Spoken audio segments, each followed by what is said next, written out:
Halo guys, welcome.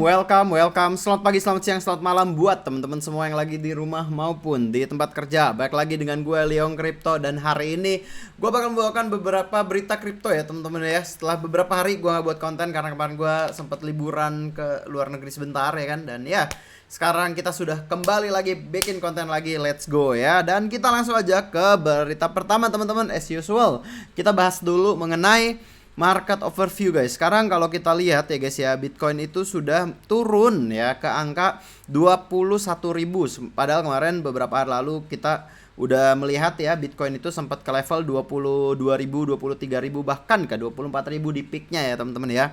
Nah, kenapa sih kayak gini guys ya? Nah, menurut gua kita langsung aja dulu lihat ya. Ini adalah total market cap dan lagi-lagi Bitcoin turun ya, terjun. Kemarin gua hampir beli sebetulnya pas udah 1 triliun dolar, tapi akhirnya turun lagi guys ya. Karena ini memang kalau misalnya dilihat dari time frame kayak 4 jam aja, ini kayak udah berusaha ngebreak golden cross ya, udah kebentuk tapi nggak jadi guys ya.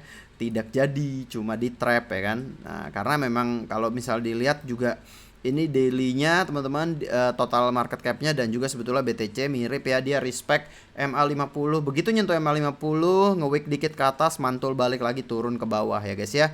Nah, ini kondisi kalau menurut gua agak sedikit berbahaya. Ntar gua bakal bahas lebih singkatnya, lebih lanjutnya. Ini adalah fear and greed sekarang. Kalau misalnya kita lihat teman-teman ya, fear and greed levelnya ya bisa dilihat di atas ini ya kan. Nah, ini tuh sekarang sebetulnya kemarin udah sempet naik sampai ke 34, orang udah cukup optimis gitu ya Bitcoin, tapi akhirnya turun lagi dan skornya sekarang 26 ya teman-teman hari ini ya. Jadi nggak terlalu bagus juga ya kan. Nah, sebetulnya 26 ini apakah udah level cukup untuk kita buy? Sebetulnya nggak juga guys ya. Karena dari kejadian tahun lalu bulan Juni Juli ya kan, itu kalau misalnya udah level 20-20an itu belum tentu aman guys. Kalau misalnya bisa dibilang amannya berapa? Mungkin levelnya di 40-an. Nah, tapi ini tentunya bukan indikator yang jelas ya. Kita juga mesti ngeliat globalnya ya kan. Nah, beberapa hari lalu teman-teman, ini ada satu yang bikin gue shock ya. Jujur aja ini maybe apa ya, gue ngalamin nggak sering sih ya, tapi it happen ya teman-teman ya. It happen setelah Luna ya kan. Nah, ini sebetulnya bukan gue nggak bermaksud kayak ini bakal jadi nol kayak Luna atau semacamnya, enggak.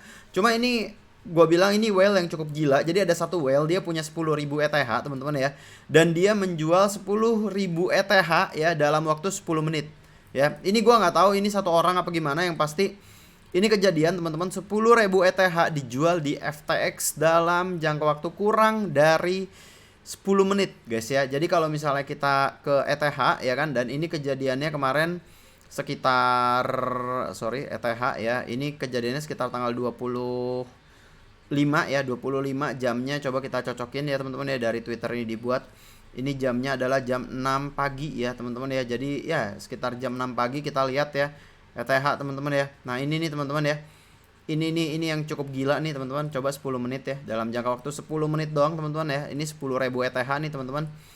Jadi ini kejadiannya nih ya, it happen ya. Dari jam 5.50-an sekitar jam 5.50-an. Jadi ini di week ke atas ya teman-teman ya, di week ke atas dari harga normal nih ya. Di week ke atas naik 2%, 2,5% ya kan. Tahu-tahu dari 2,5% jebret diturunin ke bawah teman-teman ya, minus 4%.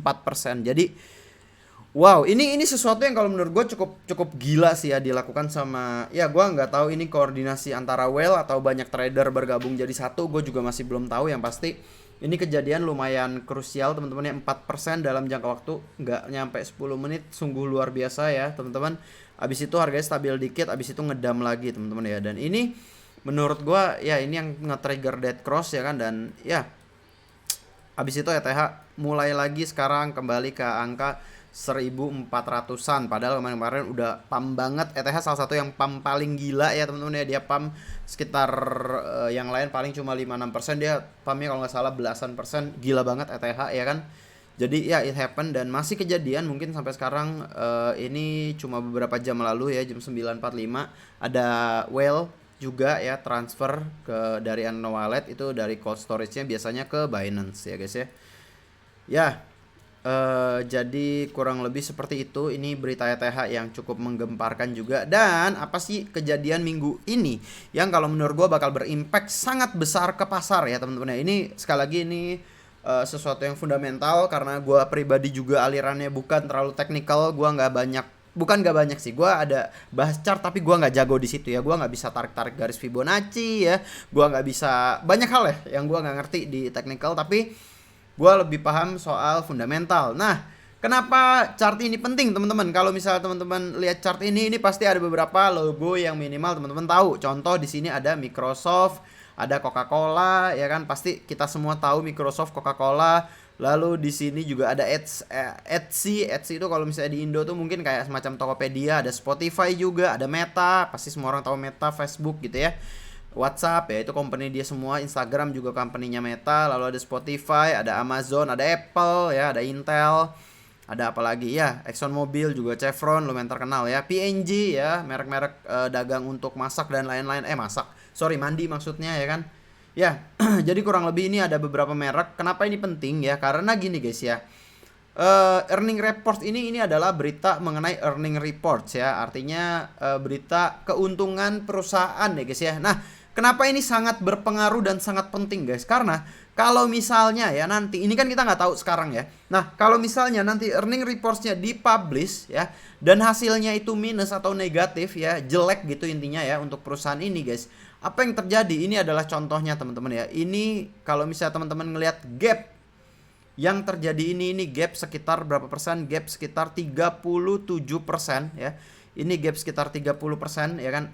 Inilah yang terjadi kalau earning reportsnya merah ya guys ya. Dan ini real teman-teman. Lihat nih. Ini adalah Snapchat earning reports ya teman-teman ya. Ini turunnya cuma 10% karena today ya. Jadi ini udah berlangsung beberapa hari ya, beberapa hari lalu. Ya kan earning reportsnya itu keluar sekitar tanggal 21 ya. Jadi udah lumayan lama ini sebetulnya earning reportsnya waktu gue lagi luar negeri ya kan. Nah, dia turun 30% teman-teman lihat ya. Dari bulan lalu dia turun 30%. Jadi harga sahamnya itu kemarin-kemarin sempat nyentuh 15-16 gitu ya. Mendekati earning reports, tapi begitu earning reportsnya jelek, jebret ya kan. Apa yang terjadi? Harganya turun ke 9,9 dolar ya. Jadi ini sangat signifikan teman-teman ya. Nih, sorry di sini Snapchat ya, earning reports. Jadi dari angkanya harganya 16 dolar lebih jadi tinggal 9 dolar di hari penutupannya. Sungguh amazing ya teman-teman, bisa lihat ya. Ini dailynya ya. Dailynya Snapchat udah turun terus ya. Ini sahamnya memang ya, kalau teman-teman ngelihat ini saham kripto tuh amburadul ya. Jangan salah teman-teman ya, saham lokal pun ya kayak Snapchat ini juga bisa amburadul ya. Karena kalau misalnya teman-teman lihat Snapchat dari peaknya 80 dolar, sekarang angkanya udah tinggal 9 dolar ya, 9 dolar, 8 dolar. Jadi artinya dia udah turun 88%. Ini nggak kalah gila ya teman-teman ya. Jadi ya it happen teman-teman ya. Saham Snapchat kan teknologi gitu ya. Snapchat juga udah jarang digunakan orang sekarang ya. Lagi banyak orang pakainya paling TikTok gitu ya, Instagram, YouTube ya kan, Facebook paling kayak gitu-gitu kan. Ini juga Meta nanti ada juga teman-teman ya di sini nih Meta nih hari Rebo ya, Wednesday Rebo ya. Dan ini hari ini Selasa juga ada pengumuman Alphabet. Alphabet tuh Google ya, Google after close.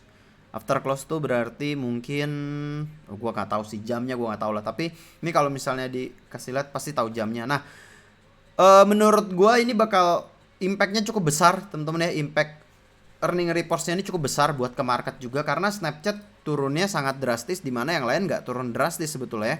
Coba gua cek bukan forex di stocks. Nah, kalau misalnya teman-teman lihat di sini yang lain juga kayak game apa namanya, GME itu GameStop ya, GameStop. Terus ada Alibaba, macam-macam nih. Gue juga ada beberapa watchlist stok gitu ya. Cuma gue nggak trading stocks. Nah, jadi ini memang cukup krusial. Kenapa? Karena nanti di tanggal 28 ya teman-teman ya.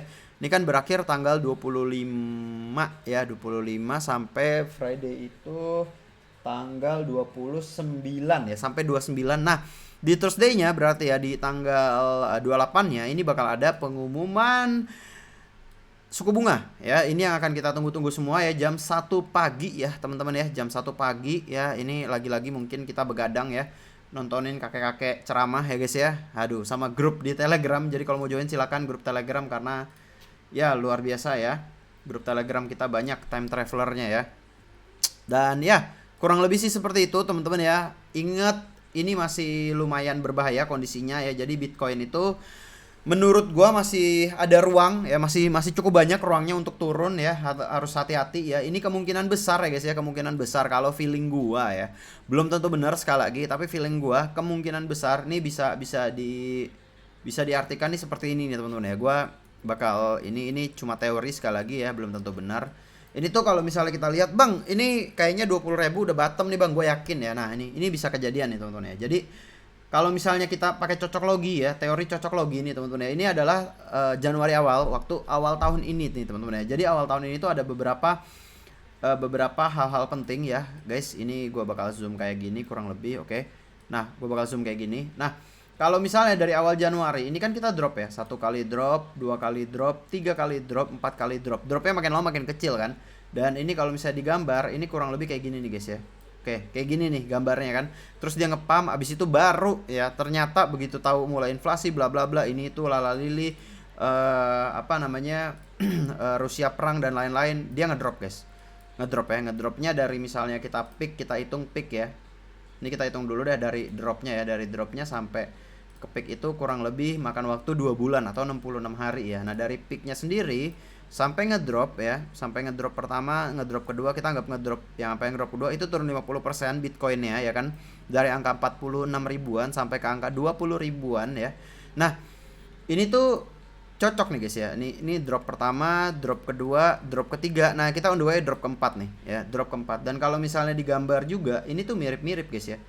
Amazingnya tuh gambarnya juga nggak lumayan mirip. Ini naik, ini tuh lihat tuh ya teman-teman ya, lihat nggak persamaannya, gambarnya tuh mirip teman-teman ya. Gambarnya tuh bisa dibilang kayak sama-sama begini gitu ya. Apa nih, ini rising wedge apa falling wedge nih, gua nggak tahu lah, ada istilahnya pokoknya ya ini ya. Nah, jadi gambarnya mirip ya kan, tapi durasi waktunya tuh makin kecil teman-teman. Kalau misalnya kita lihat dari sini ya, dari dropnya gitu ya, ini sekarang tuh baru 40 bar atau 40 hari. Nah, sedangkan kalau ini teman-teman yang sudah dieksekut sampai naik ya kan, ini tuh 66 hari gitu ya. Pertanyaan gua, apakah nanti abis ini nih drop keempat ya kan, ini tuh udah bottom? Apakah 17.000 yang kemarin ataukah sekarang nih 20 ribuan? Ini kesempatan terakhir kita masuk untuk mendapatkan harga bottom. Who knows? Nggak tahu guys. Pertanyaannya ya, sorry bukan pertanyaan, maksud gua kalau misalnya sekarang udah harga bottom, berarti kita harusnya beli dong. Nah, kalau gue pribadi sih, gue belum beli karena gue juga jujur belum berani gitu ya, sampai nanti pengumumannya. Nah, karena pengumuman tuh ada 3 skenario, tapi skenario-nya bakal gue kasih tahu besok aja teman-teman ya, nggak hari ini. Karena menurut gue kayak ya, gue juga masih ngeriset-riset beberapa hal. Informasi hari ini menurut gue udah lumayan cukup. Kita udah ngerti kurang lebih Bitcoinnya bakalan kayak apa, ya kan? Menurut gue sih pribadi masih akan turun ya, 17.000 bisa nyentuh lagi nanti ya. Kalau misalnya nanti pengumuman inflasinya, atau sorry bukan inflasi tapi pengumuman suku bunganya parah gitu ya guys ya. Jadi oke, hari ini kurang lebih begitu aja. Kita yang penting teman-teman tahu knowledge tambahan mengenai earning reports, yang itu sangat penting ya. Earning report, sorry ya kalau gue salah nyebut ya, earning report itu sangat penting teman-teman buat perusahaan dan buat suku bunga juga. Itu bukan suku bunga, buat overall market lah ya. Apalagi teknologi banyak yang di earning reports nanti ya kan, ada Facebook, ada Alphabet atau Google gitu ya. Itu perusahaan-perusahaan yang perlu kita tahu earning reportnya. Gunanya buat apa ya, itu tadi. Kalau earning report bagus, sahamnya terbang. Kalau earning reportnya jelek, sahamnya ngedrop. Dan otomatis yang lain juga bisa keikutan drop gitu guys. Oke, jadi kurang lebih begitu aja. Terima kasih banyak buat teman-teman semua yang sudah nonton. Gue Leong Crypto pamit dulu. See you in the next video. Bye bye.